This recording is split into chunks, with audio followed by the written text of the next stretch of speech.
दिल्ली होगी ड्रग्स मुक्त, उपराज्यपाल सक्सेना ने समन्वय समिति की बैठक में दिए सख्त निर्देश। उपराज्यपाल ने बृहस्पतिवार को नेशनल नारकोटिक्स कोऑर्डिनेशन NCORD की राज्य स्तरीय समिति की 5वीं बैठक की अध्यक्षता करते हुए दिल्ली को ड्रग्स मुक्त बनाने के लिए अधिकारियों को सख्त कदम उठाने के आदेश दिए।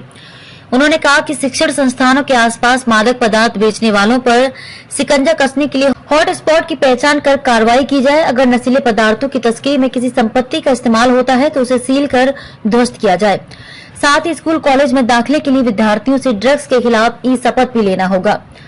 रेस्टोरेंट, पब और होटल को भी लाइसेंस के लिए ई शपथ अनिवार्य होगा। सभी एजेंसियों को नशे के कारोबार को पूरी तरह खत्म करने के लिए मिशन मोड में काम करना होगा। उन्होंने कहा कि दिल्ली में ड्रग्स तस्करी के कारोबार को पूरी तरह खत्म करने के लिए केंद्र और राज्य सरकार की सभी एजेंसियों को मिलकर सक्रिय भागीदारी निभाने की जरूरत है। ड्रग्स तस्करी केवल अपराध ही नहीं है बल्कि यह देश को कमजोर करने के लिए अंतर्राष्ट्रीय साजिश का हिस्सा है। उन्होंने हॉट स्पॉट की पहचान कर संबंधित एजेंसियों को हर हाल में ड्रग्स के कारोबार को खत्म करने के निर्देश दिए हैं। खासतौर पर स्कूल और कॉलेजों के आसपास ड्रग्स की गतिविधियों पर अंकुश लगाने के लिए कहा ताकि युवा ड्रग्स की चपेट में न आए।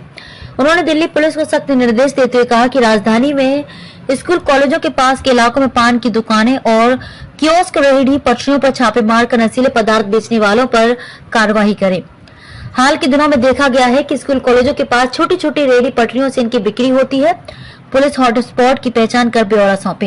इमारतों को सील कर ध्वस्त करें। ड्रग माफिया को खत्म करने के लिए पुलिस समेत संबंधित एजेंसियों से उपराज्यपाल ने कहा कि ऐसी कोई भी इमारत जहां से ड्रग्स कारोबार चल रहा है उन्हें सील कर ध्वस्त करें। साथ ही जिन वाहनों से ड्रग तस्करी हो रही है परिवहन विभाग उनकी पहचान कर तत्काल परमिट रद्द करें। रेस्टोरेंट, पब और होटल्स के लाइसेंस होंगे रद्द। उपराज्यपाल ने मुख्य सचिव को दिल्ली सरकार के अधीन सभी विश्वविद्यालयों, कॉलेज, स्कूलों में दाखिले के समय आवेदकों को ई प्लेज यानी ड्रग्स के खिलाफ ऑनलाइन शपथ को अनिवार्य करने के निर्देश दिए हैं। ई प्लेज रेस्टोरेंट, पब और होटल मालिकों के लिए भी अनिवार्य होगी। आबकारी विभाग समेत दूसरी एजेंसियों को भी इसे अनिवार्य नियम बनाने के निर्देश दिए गए हैं। अगर इन जगहों पर किसी तरह के ड्रग्स की संलिप्तता पाई जाती है तो लाइसेंस को रद्द कर दिया जाएगा।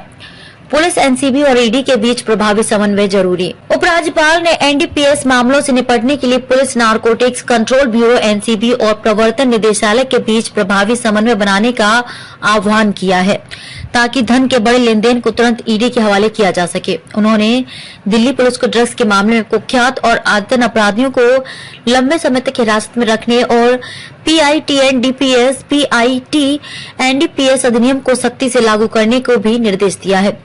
इस एक्ट के तहत 1 साल तक हिरासत में रखा जा सकता है। शेल्टर होम के लिए प्रबंधक होंगे जिम्मेदार।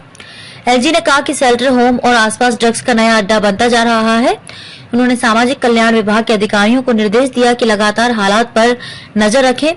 शेल्टर होम के प्रबंधकों के लिए प्रशिक्षण की व्यवस्था करें ताकि संदिग्ध गतिविधियों को आसानी से पहचान लें। शेल्टर होम में जो लोग ड्रग्स के आदी हैं उनकी भी पहचान हो सकेगी। साथ ही इन शेल्टर होम में ड्रग्स से संबंधित घटनाओं के लिए प्रबंधक जिम्मेदार होंगे। 85,000 पोस्टमैन को दी जाएगी ट्रेनिंग।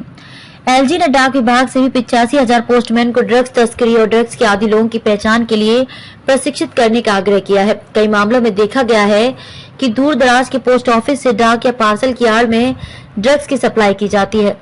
एलजी ने ड्रग्स तस्करी और ड्रग्स अपराध में संलिप्त लोगों का ब्यौरा एजेंसियों को आपस में साझा करने पर जोर दिया है ताकि इस अपराध की निगरानी और बेहतर प्रवर्तन हो सके।